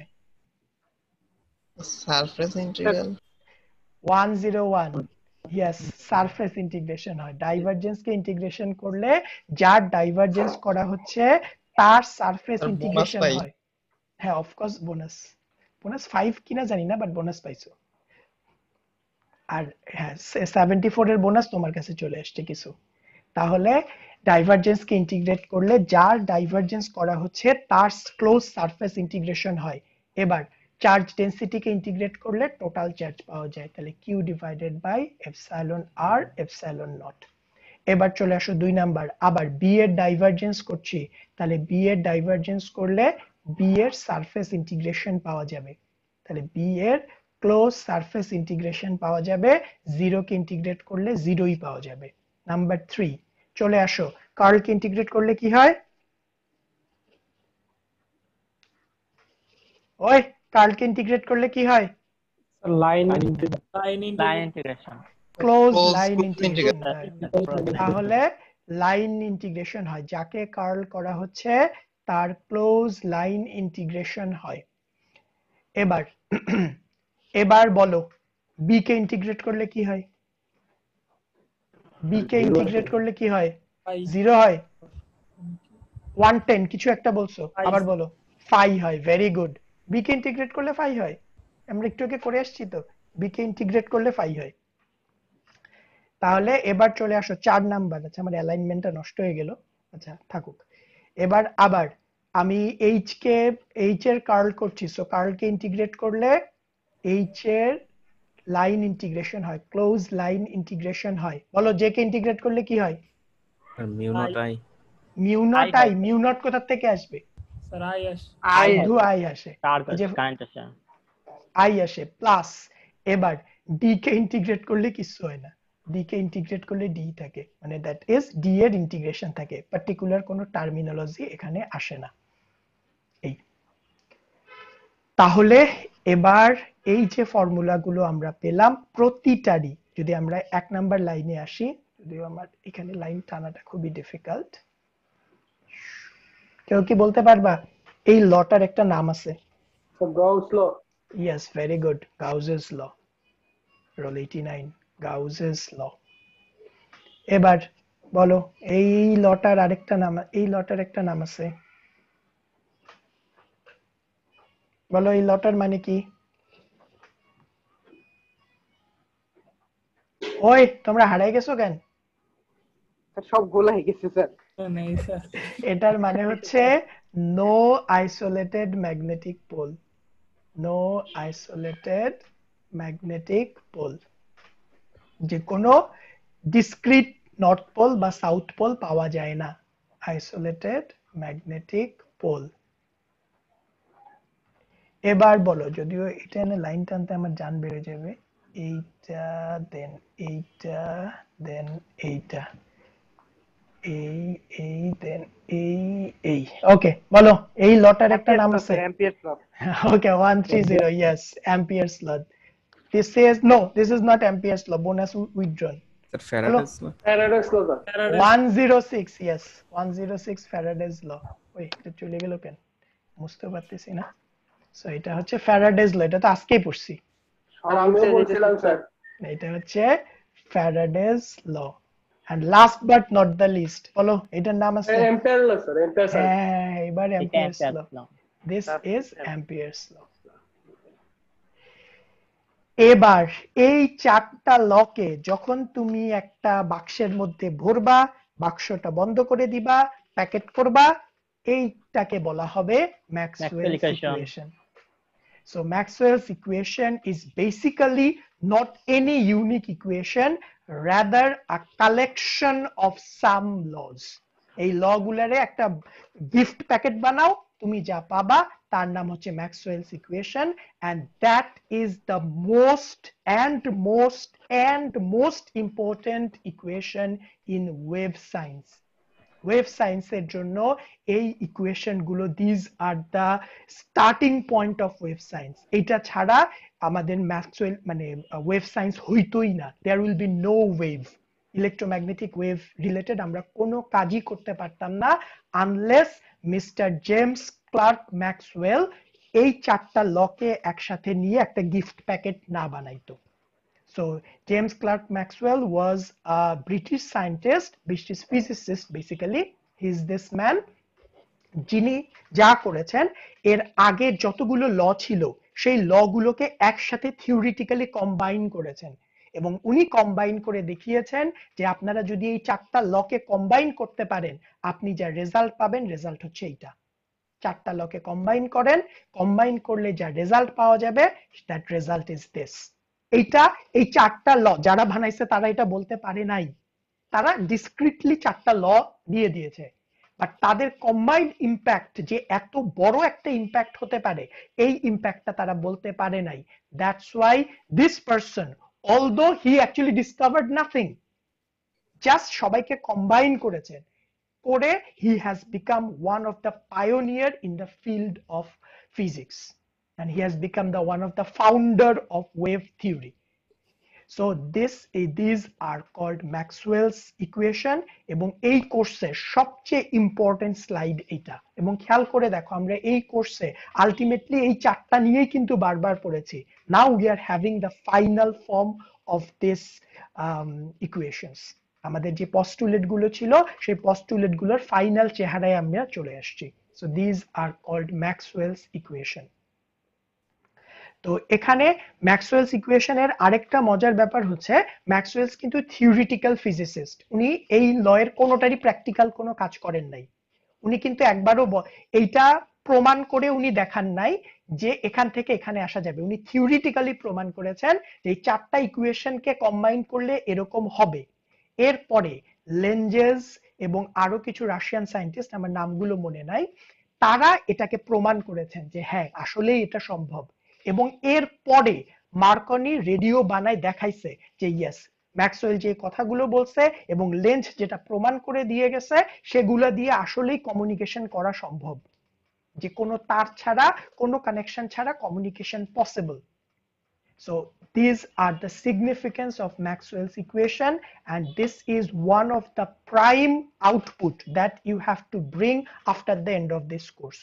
এই কোর্স শেষ করার পরে কিচ্ছু মনে রাখতে না পারো, যদি এই স্লাইডটা শুধু মনে রাখতে পারো এবং ফার্দার লাইফে কোথাও যদি ওয়েভ নিয়ে কাজ করতে চাও, you will be very much ready for it, just যদি এই স্লাইডটা মনে রাখতে পারো। বাট এই স্লাইডটা তখনই মনে রাখতে পারবা যদি তোমার সব আইডিয়া গুলো মাথায় থাকে, কারণ প্র্যাকটিক্যাল ফিল্ডে মুখস্থ কোনোই কাজে লাগে না, প্র্যাকটিক্যাল ফিল্ডে কনসেপ্ট কাজে লাগে। সো যখনই তোমাকে কেউ ওয়েভ নিয়ে কাজ করতে বলবে, সাপোজ তুমি এমন একটা জায়গায়, সাপোজ হায়ার স্টাডিজে তুমি এমন একটা জায়গায় গিয়েছো, সাপোজ তোমার প্রফেসর বললো যে তুমি যেই সাবজেক্টে পড়তে আসছো আর সম্ভব না, আমি এই ফিল্ডে কাজ করতেছি না, কালকে থেকে আমরা ওয়েভ নিয়ে কাজ করা শুরু করব। সো তোমার মাথায় তখনই ক্লিক করতে হবে, yes now I have to work with Maxwell's equation.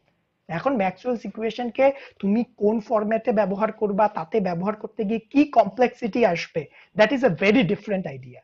But তোমার মাথায় প্রথমেই ক্লিক করতে হবে, ও বুঝছি, এখন আর এই দুনিয়া নাই, এখন আমাকে ম্যাক্সওয়েলস ইকুয়েশন নিয়ে কাজ করতে হবে।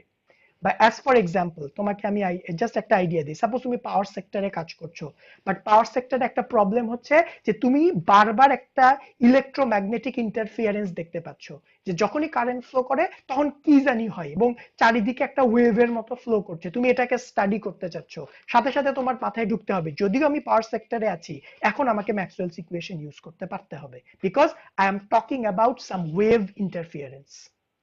So that's why this becomes the most important slide of this chapter. যদিও স্লাইডটাকে আমি দেখতে খুব ভালো রাখতে পারি নাই, একটু ক্যারাবেরা হয়ে গেছে, but this is the most important part of this course. So তোমরা কি ম্যাক্সওয়েলস ইকুয়েশনের আইডিয়াটা বুঝতে পারছো?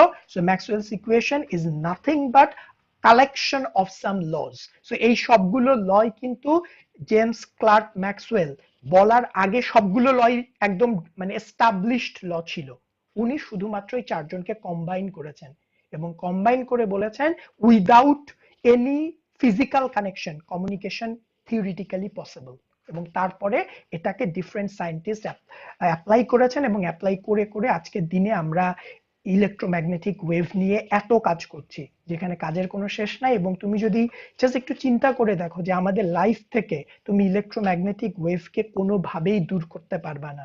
রাইট নাও আমি তোমাদের ক্লাসটাও নিচ্ছি ইলেকট্রোম্যাগনেটিক ওয়েভের থ্রুতে। সো এটা যদি না হতো, এই ইকুয়েশন গুলো যদি না থাকতো, এগুলো কোনো কিছুই সম্ভব হতো না, অ্যাবসার্ড ছিল। অলরাইট, এবং সবচেয়ে মজার ব্যাপার হচ্ছে এটা আবিষ্কার হয়েছে 1864 সালে। So this was very old, মানে এটা মানধাত্তার চেয়েও মানধাত্তা বলে প্রি হিস্টোরিক এরিয়া, এরাতে এই জিনিসগুলো আবিষ্কার হয়ে গেছে, but still we are applying it. এবং এর চেয়েও মজার ব্যাপার হচ্ছে সোফার এই লয়ের কেউ কোনো এটাকে মাঝে মধ্যে বলা হয় যে ক্লাসিক্যাল থেকে একটু ইমপ্রুভমেন্টের দিকে যাওয়া, সোফার এর কোনো ইমপ্রুভমেন্ট আসে নাই, অনেক আইডিয়ার ইমপ্রুভমেন্ট আসছে। যেমন অনেক কিছু তোমরা দেখবা যে মেটেরিয়াল সায়েন্সে বলে যে আগেরটা ছিল ক্লাসিক্যাল, এখন হয়ে গেছে কোয়ান্টাম, স্টিল ওয়েভ সায়েন্সে এমন কিছু সোফার আসে নাই। Wave science is still dominated by this ideas. So these are the things of Maxwell's equation. Now we wanna see some modification of Maxwell's equation in different situation, a minute. All right, we have seen, we want to see some variation in Maxwell's equation for different condition, and the first condition will be in source free region. এবার কেউ কি আমাকে বলতে পারবা source free region কাকে বলে? যেখানে electric field zero, অর্থাৎ ইলেকট্রিক ফিল্ড থাকতেছে না, যেখানে ইলেকট্রিক ফিল্ড থাকে না তাকে সোর্স ফ্রি রিজিয়ন বলে। Do you all agree? Source free region মানে হচ্ছে যেখানে ইলেকট্রিক ফিল্ড থাকে না তাকে সোর্স ফ্রি রিজিয়ন বলে। Do you all agree? কোন রকমের সোর্স কানেক্টেড থাকবে না, মানে কোন রকম ইনপুট দেওয়া হবে না, পাওয়ার দেওয়া হবে না, কোন রকমের ইনপুট দেয়া হবে না। সো আমি যদি কোন রকমের ইনপুট না দেই তাহলে সেখানে কি ইলেকট্রিক ফিল্ড বা ম্যাগনেটিক ফিল্ড থাকতে পারবে? ম্যাগনেটিক ফিল্ড থাকতে পারবে স্যার, বাট ইলেকট্রিক ফিল্ড থাকতে পারবে না। মানে কোনো চার্জ থাকবে না স্যার? কোনো চার্জ থাকবে না। কারেন্ট থাকতে পারবে? না স্যার স্যার কারেন্টও চার্জ না থাকলে তো চার্জ না থাকলে তো স্যার কারেন্টও থাকবে কারেন্ট না থাকলে কারেন্টও থাকবে না। Okay fine, I have heard many ideas. এবার খুব ভালোভাবে মাথার মধ্যে ক্লিয়ার করো, সোর্স ফ্রি রিজিয়ন মানে এইটা না যে সেখানে ইলেকট্রিক ফিল্ড বা ম্যাগনেটিক ফিল্ড থাকে না। ইলেকট্রিক ফিল্ড ম্যাগনেটিক ফিল্ড থাকে। সোর্স ফ্রি রিজিয়ন মানে হচ্ছে এই ইলেকট্রিক ফিল্ড যেখান থেকে তৈরি হয়েছে সেটা থাকবে না সেখানে। ইলেকট্রিক ফিল্ড তৈরি হওয়ার জন্য কি লাগে? চার্জ লাগে। সো ওই রিজিয়নে কোনো চার্জ থাকবে না। তাহলে বলতে পারো স্যার ওই রিজিয়নের ইলেকট্রিক ফিল্ড কার কাছ থেকে আসলো? অনেক দূর থেকে আসছে, অন্য কোথাও থেকে আসছে, তৈরি হয়েছে এক জায়গায়, বাট সে এই জায়গাটায়, সাপোজ সে তৈরি হয়েছে এই জায়গাটায়, সাপোজ সরি তোমরা মানে দেখতে পাচ্ছ না, এই জায়গায় তৈরি হয়েছে। So this is source region. আমি এই জায়গাটা স্টাডি করতে চাচ্ছি, সো এই জায়গায় তো তৈরি হয় নাই, this is source free region. But তার মানে কি এখানে ইলেকট্রিক ফিল্ড নাই? আছে তো, এর ইলেকট্রিক ফিল্ড এখানে আছে। So this is source free region. But আমি যদি এই জায়গাটা স্টাডি করতে চাইতাম, this is called source region. ঠিক একইভাবে আমার ম্যাগনেটিক ফিল্ড, একটা কারেন্ট ক্যারিং ওয়্যারের চারিদিকে ম্যাগনেটিক ফিল্ড থাকে, সো এই জায়গাটা সোর্স রিজিয়ন। বাট এই জায়গায় কি কোনো ম্যাগনেটিক ফিল্ড নাই? অবশ্যই আছে, উইক হওয়ার পরও তো আছে। So this region is called source free region. তাহলে সোর্স ফ্রি রিজিয়ন মানে হলো এমন একটা জায়গা যেই জায়গাতে কোনো ফিল্ডের সোর্স থাকবে না, বাট ফিল্ড থাকবে। কারণ জাস্ট আমাদের ইলেকট্রোম্যাগনেটিক ওয়েভ কি হয়, মনে করো আমি কথা বলছি, আমি কিন্তু সোর্স, তুমি আমার কথাটা শুনতে পাচ্ছ, তাহলে এই যে কথাটা রাস্তা দিয়ে যাচ্ছে, এই পুরো রাস্তাটাই কিন্তু সোর্স ফ্রি, কারণ আমি কিন্তু তোমার সাথে সাথে যাই নাই। এই কথাটা তোমার পর্যন্ত পৌঁছানোর জন্য আমি কিন্তু তোমার কাছে যাই নাই, পুরোটা রাস্তাই কিন্তু সোর্স ফ্রি, বাট তারপরও কিন্তু ওয়েভ চলে গেছে। তাহলে জাস্ট খেয়াল করে দেখো, আমাদের ওয়েভ অ্যানালাইসিসে সোর্স রিজিয়নের চেয়ে সোর্স ফ্রি রিজিয়নের গুরুত্বটা অনেক বেশি। এই কারণে দেখবা যে আমরা বারবার সোর্স ফ্রি রিজিয়ন নিয়ে অ্যানালাইসিস করতে চাই, সোর্স নিয়ে বেশি কথা বলি না। কারণ সোর্স তো একটা জায়গাতেই আছে।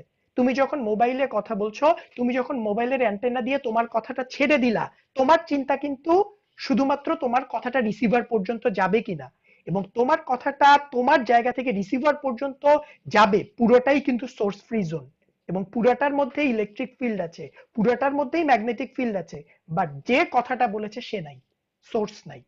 তাহলে সোর্স ফ্রি রিজিয়ন মানে হচ্ছে এমন একটা রিজিয়ন যেখানে ইলেকট্রিক ফিল্ডের কোনো সোর্স থাকবে না। সো ইলেকট্রিক ফিল্ডের সোর্স না থাকার মানে হচ্ছে ওই রিজিয়নে কোনো চার্জ থাকবে না, there will be no charge, charge will be zero. এখন সেই চার্জ তুমি ডেনসিটি দিয়ে চিন্তা করবা, না তুমি টোটাল চার্জ দিয়ে চিন্তা করবা, it's up to you, whatever it is, কোনোটাই থাকবে না। But it doesn't mean that ওখানে ইলেকট্রিক ফিল্ড থাকবে না, ইলেকট্রিক ফিল্ড থাকবে। সিমিলারলি ওখানে কোনো কারেন্ট থাকবে না, কারণ ম্যাগনেটিক ফিল্ডের সোর্স হচ্ছে কারেন্ট। সো সোর্স ফ্রি রিজিয়নে current zero. So current zero, সেটা কি তুমি জে দিয়ে তাকে জিরো বলবা, না তুমি তাকে আই দিয়ে জিরো বলবা, it doesn't matter, because both are same. So this is the definition of source free region. কারণ মাঝে মধ্যেই সোর্স ফ্রি রিজিয়ন বলতে ওই যে আমাদের মাথায় ঢুকে যায় ওই জায়গায় কোনো ইলেকট্রিক ফিল্ড বা ম্যাগনেটিক ফিল্ড নাই। No, that's not the case. Electric field magnetic field আছে, আদারওয়াইজ আমি কথা বললে যদি তোমার কাছ পর্যন্ত কথাটা যাওয়ার জন্য ইলেকট্রিক ফিল্ড ম্যাগনেটিক ফিল্ড মাঝখানে না থাকতো, তাহলে কথা যাইতোই না, ইম্পসিবল, যাইতেই পারতো না। তাহলে সোর্স ফ্রি রিজিয়ন মানে হচ্ছে সেই জায়গায় ইলেকট্রিক ফিল্ড আর ম্যাগনেটিক ফিল্ড আছে, বাট ওখানে ইলেকট্রিক ফিল্ড যেখান থেকে তৈরি হয়েছে সেই তৈরি হওয়ার সোর্সটা নাই, দ্যাট ইজ চার্জ নাই। ম্যাগনেটিক ফিল্ড যেখান থেকে তৈরি হয়েছে সেই তৈরি হওয়ার সোর্সটা নাই, দ্যাট ইজ কারেন্ট নাই। এই তাহলে এবার এই রেস্ট্রিকশনটা যদি তুমি এই ইকুয়েশনে অ্যাপ্লাই করো, this are the general Maxwell's equation, যদি অ্যাপ্লাই করো তাহলে তোমরা সোর্স ফ্রি রিজিয়নের জন্য ম্যাক্সওয়েলস ইকুয়েশন পেয়ে যাবা। So let's come to the first equation, that is divergence of electric field. বলো কি হবে? জিরো হয়ে যাবে। এবার চলে আসো, এবার ডাইভারজেন্স অফ ম্যাগনেটিক ফিল্ড, এটা তো জিরো ছিল, জিরোই থাকবে। এবার চলে আসো, বলো কার্ল অফ ম্যাগনেটিক ফিল্ডের কি পরিবর্তন হবে? কার্ল অফ ম্যাগনেটিক ফিল্ড কি পরিবর্তন হবে? চার্জ 0 সো এই পাশে এসে 0 আসবে। কোন পাশে এসে Oh, sorry, 0 হয়ে কার্ল যাবে? কার্ল অফ ইলেকট্রিক ফিল্ড কে Curl of 0 হবে? কার্ল 0 হয়ে যাবে। স্যার স্যার কার্ল তো জিরো, উপরে যদি রো যদি জিরো হয় চার্জ, তাহলে স্যার হ্যাঁ, জিরো রে ডিভাইড করলে তো স্যার এখানে তো undefined। চার্জ, এখানে তো কোনো চার্জ নাই।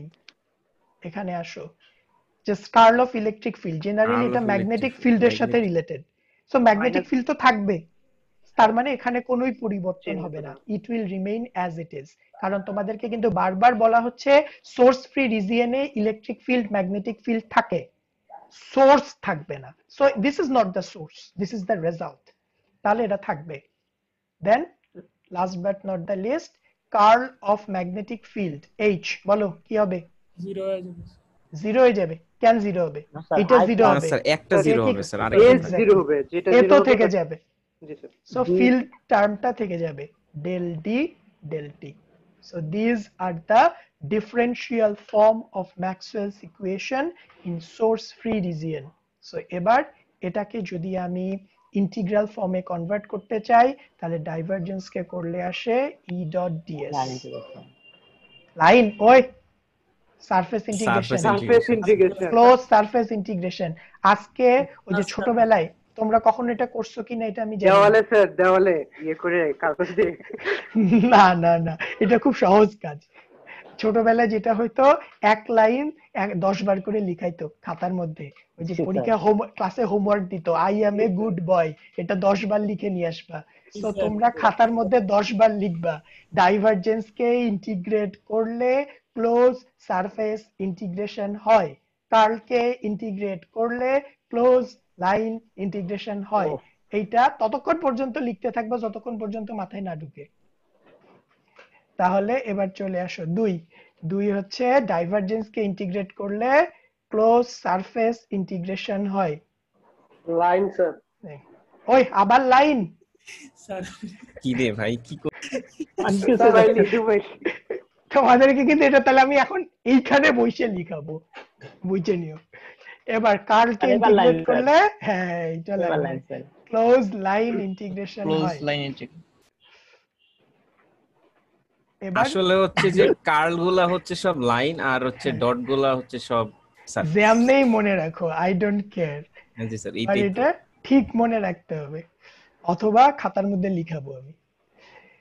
এরপরে কার্লকে ইন্টিগ্রেট করলে ক্লোজ লাইন ইন্টিগ্রেশন হয়, তাহলে h ডট dl আর ds কে d কে ইন্টিগ্রেট করলে এরকম ইউনিক কোনো টার্ম আসে না, সো এটা এর মতোই থেকে যাবে। d আসে না, মানে ইন্টিগ্রেশন করতে হয়, মানে ইউনিক কোনো টার্ম আসে না, সিঙ্গেল কোনো টার্ম আসে না।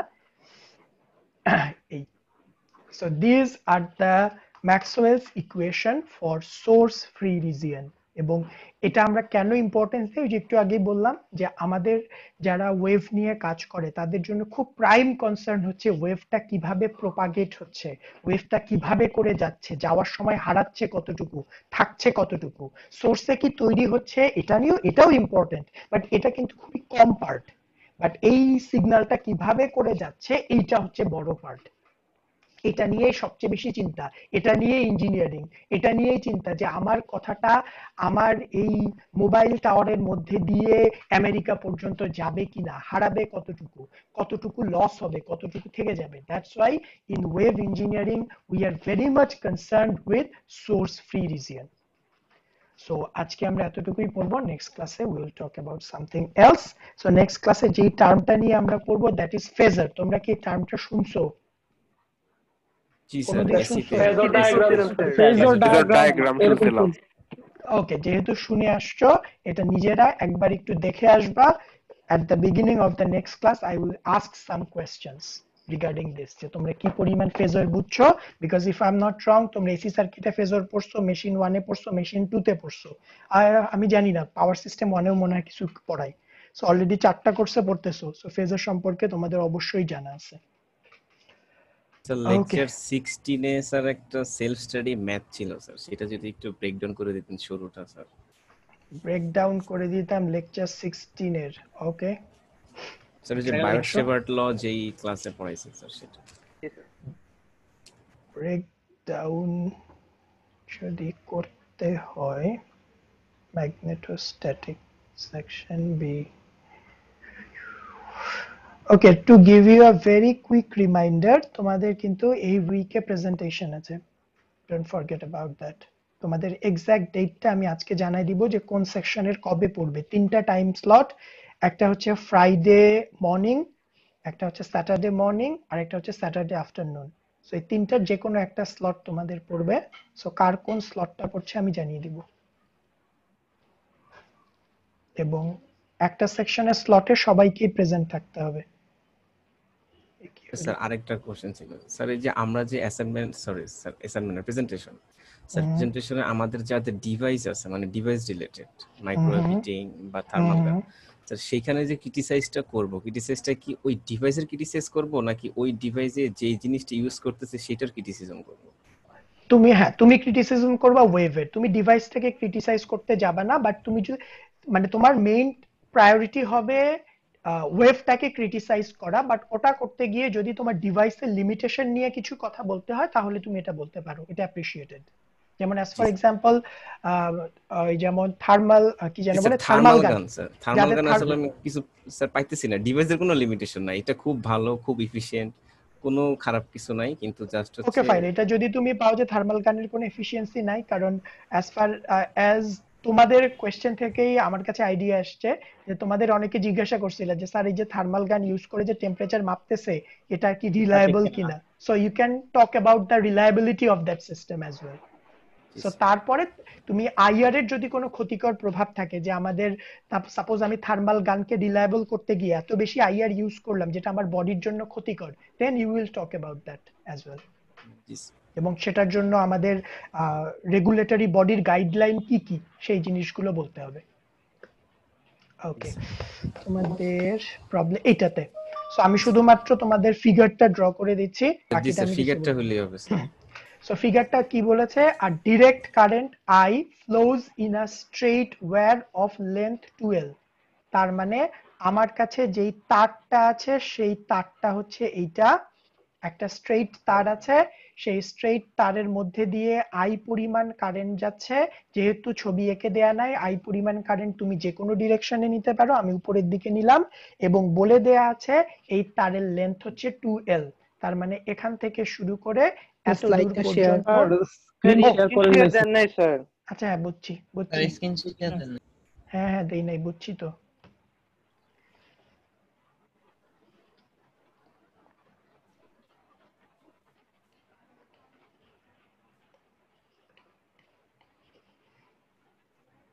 Okay, let's come here. Okay, again. আচ্ছা এটা এখন আমি রিমুভ করতে পারবো না কারণ আমি এটা এমবেড করে ফেলছি। একটা মিনিট। আজকের ক্লাসের লেকচারের স্লাইডে এটা ইনক্লুড করে দিব। আজকের ক্লাসের লেকচারে আমি এটা কেন ইনক্লুড করে দিব? তুমি শুনতেইছো? মানে আপনি ওটার মধ্যে আইকে দিলেন আর কি, সেটাই। ওটার মধ্যে আমি কেন আনবো? না স্যার, একে আপনি ডিলিট করে দিলেন, আমাদের দেওয়ার দরকার নাই। ও আচ্ছা। Alright, so let's come here. A direct current I flows in a straight wire of length 2L. তাহলে ডিরেক্ট কারেন্ট এটা ইম্পর্টেন্ট ইনফরমেশন না, কারণ কারেন্ট ডিরেক্টই হইতে হবে, চেঞ্জ হলে তো এই চ্যাপ্টারে থাকতো না। তাহলে একটা I current flows in a straight wire, তাহলে একটা স্ট্রেট ওয়্যার নাও, তাহলে আমি একটা স্ট্রেট ওয়্যার নিলাম। So this is a straight wire, যে স্ট্রেট ওয়্যারের লেন্থ হচ্ছে 2L। তাহলে এই স্ট্রেট ওয়্যারের লেন্থ হচ্ছে 2L। তাহলে এখান থেকে শুরু করে এত দূর পর্যন্ত হচ্ছে 2L। Very good. এবার এর মধ্যে দিয়ে I পরিমাণ কারেন্ট ফ্লো করছে। Now it says find the magnetic flux density B at a point located at a distance r from the wire in the bisecting plane. Bisecting মানে কি, আমার তারটা যদি এটা হয়, bisect মানে হলো এটাকে মাঝ বরাবর কেটে ফেলবে, এই প্লেনের মধ্যে যে কোনো জায়গায় যে কোনো r ডিসটেন্সে বের করতে বলা হয়েছে। সো যেহেতু আমরা 2D তে আঁকছি, আমাদের জন্য পুরো প্লেন দরকার নাই, তাহলে এর মাঝ বরাবর এইটা। সো এখান থেকে r ডিসটেন্সে একটা পয়েন্ট নাও। সো এখান থেকে আমাদের তারটা এটা ছিল, সরি, এখান থেকে r ডিসটেন্সে একটা পয়েন্ট নাও, এখান থেকে শুরু করে এত দূর পর্যন্ত r ডিসটেন্স, এখানে একটা পয়েন্ট আছে p, এই p পয়েন্টে ম্যাগনেটিক ফিল্ড বের করতে বলা হয়েছে। So this is the question. Clear, Hussein? G sir. That's it. Sorry আরটা স্যার বুঝতেছিলাম না যে আসলে এটা কি যে মিডল থেকে হ্যাঁ গেছে নাকি হ্যাঁ এটা মাঝে মধ্যে বোঝা ডিএস থেকে কিছু একটা গেছে। স্যার আমার একটা কোশ্চেন আছে। হ্যাঁ বলো।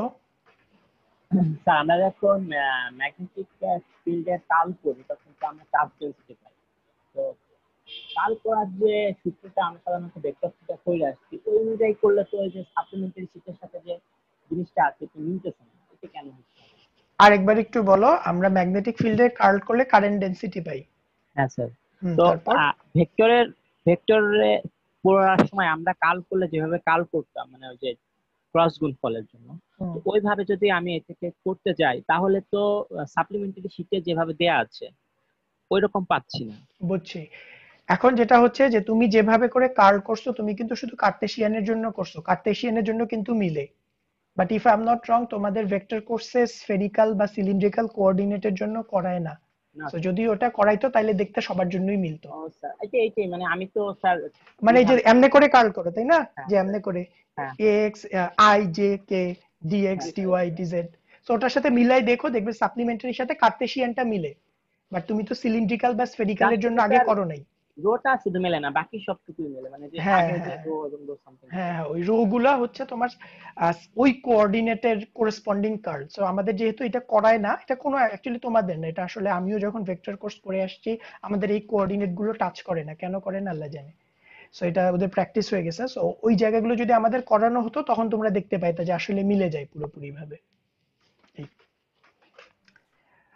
Okay, so thank you very much. Today we will complete our lecture here. Okay, thank you. আসসালামু আলাইকুম স্যার। ওয়া আলাইকুম আসসালামু আলাইকুম স্যার।